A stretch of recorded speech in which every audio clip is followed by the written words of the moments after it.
La Chine a soudainement exigé de l'Iran qu'il cesse de bloquer le détroit d'Ormuz et d'attaquer le Qatar, d'où Pékin reçoit du gaz naturel liquéfié.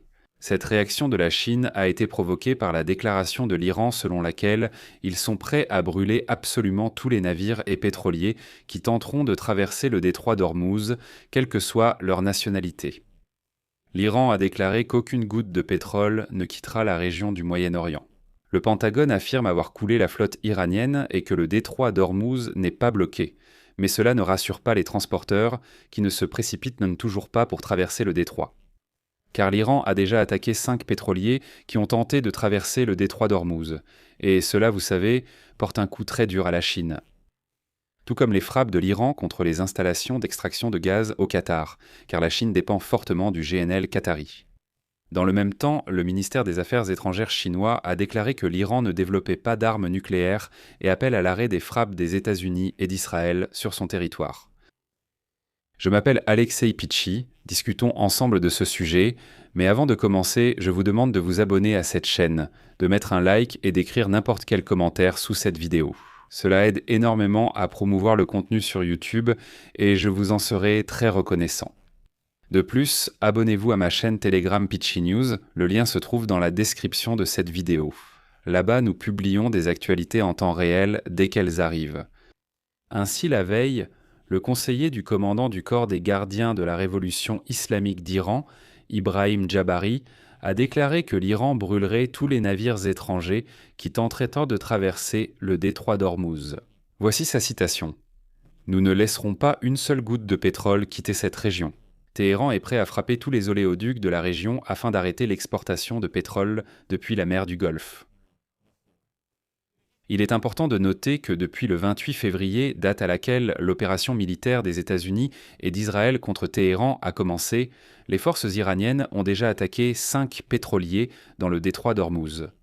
En particulier des pétroliers battant pavillon des îles Marshall, de Gibraltar, des États-Unis, du Honduras et des Émirats arabes unis ont été touchés.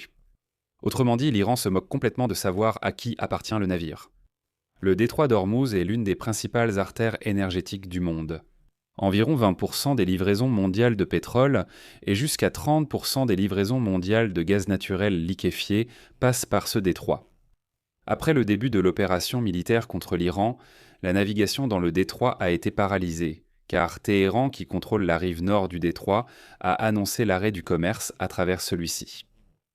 Selon les données du système de suivi des navires, Marine Traffic, au soir du 2 mars, il n'y avait aucun pétrolier dans le détroit d'Ormuz, tandis qu'un regroupement de navires était observé à l'entrée du détroit, au large des côtes des Émirats et entre Oman et l'Iran.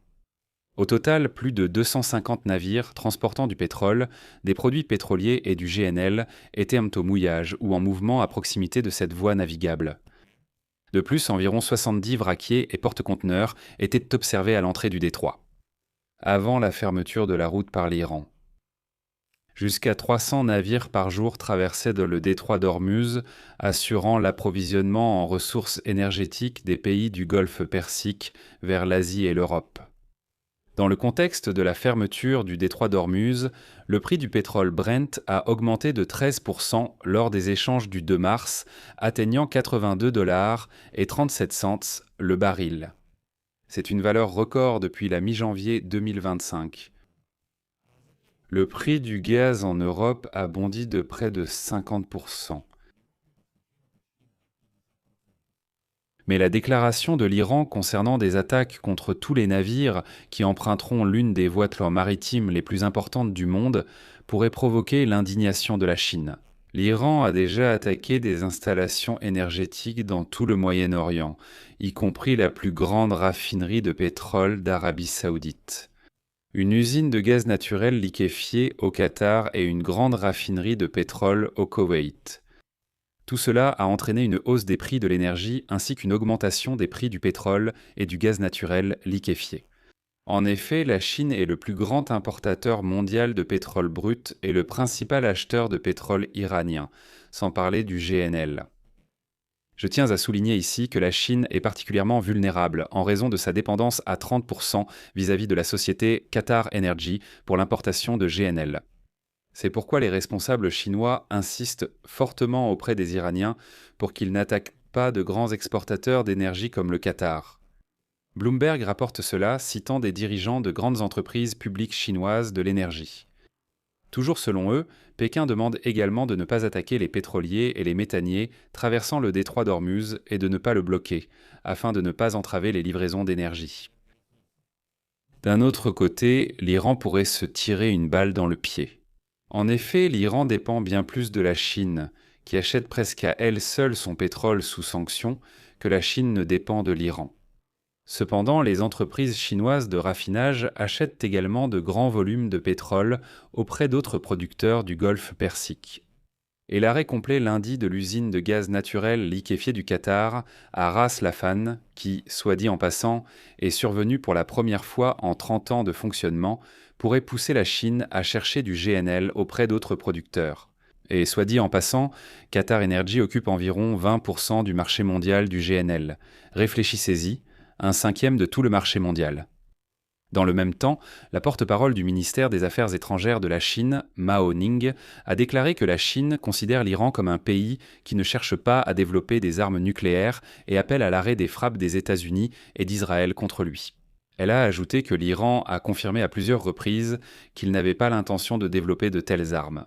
Elle a souligné que le déclenchement d'actions militaires par les États-Unis et Israël contre l'Iran a eu lieu pendant les négociations, aurait violé les normes internationales et a accru les tensions au Moyen-Orient. Et Mao Ning a ajouté que Pékin a toujours soutenu une résolution pacifique du problème nucléaire iranien par le dialogue et les négociations, et reconnaît le droit légitime de Téhéran à l'utilisation pacifique de l'énergie atomique. D'ailleurs, aujourd'hui encore, des Russes sauvages, représentés par Sergueï Lavrov, ont déblatéré quelque chose à propos du fait que l'Iran ne développe pas d'armes nucléaires et que les Américains ont trompé tout le monde. Mais cela pourrait conduire à ce que l'Iran finisse par se doter d'armes nucléaires. En effet, comme l'a dit Lavrov, les États-Unis n'attaquent pas ceux qui possèdent des bombes nucléaires. Mais vous savez, je ne vais pas m'attarder sur l'opinion de certains Russes obscurs. Tout le monde se fout de ce qu'ils racontent sur la guerre au Moyen-Orient. Mais dans cette situation, le Pentagone a déclaré que le détroit d'Ormuz reste ouvert à la navigation civile, malgré la déclaration du corps des gardiens de la révolution islamique concernant la fermeture de la voie maritime. Apparemment, pour le moment, l'Iran ne patrouille pas le détroit et il n'y a aucun signe de pose de mine pour l'instant. D'ailleurs, 80% de leur pétrole est destiné à la Chine, et donc le minage du détroit causerait des dommages, à l'Iran lui-même et à son allié clé. C'est donc pour l'instant seulement de la rhétorique de Téhéran. De plus, le commandement central des forces armées américaines, le CENTCOM, a annoncé la destruction de tous les 11 navires et bateaux militaires iraniens qui se trouvaient dans le golfe d'Oman au moment du début de l'opération des États-Unis et d'Israël. Au CENTCOM, on a souligné que l'Iran poursuivait et attaquait la navigation internationale dans cette région depuis des décennies. Mais cette fois, non. Dans l'ensemble, la destruction des forces navales iraniennes a été qualifiée de l'un des objectifs clés de l'opération américaine, aux côtés de l'élimination du programme nucléaire et du potentiel balistique. Parce que, aussi surprenant que cela puisse paraître, l'opération américaine contre l'Iran profite même à la Chine. Je vais m'arrêter ici, donnez votre avis et vos conclusions dans les commentaires sous cette vidéo, abonnez-vous à la chaîne, activez la cloche et n'oubliez pas de mettre un like. Si cet épisode vous a paru intéressant et utile, vous pouvez soutenir le travail de cette chaîne YouTube par un don ou en vous abonnant via les liens et informations dans la description de cette vidéo ou grâce au QR code affiché à l'écran. C'est tout pour aujourd'hui, prenez soin de vous, à bientôt.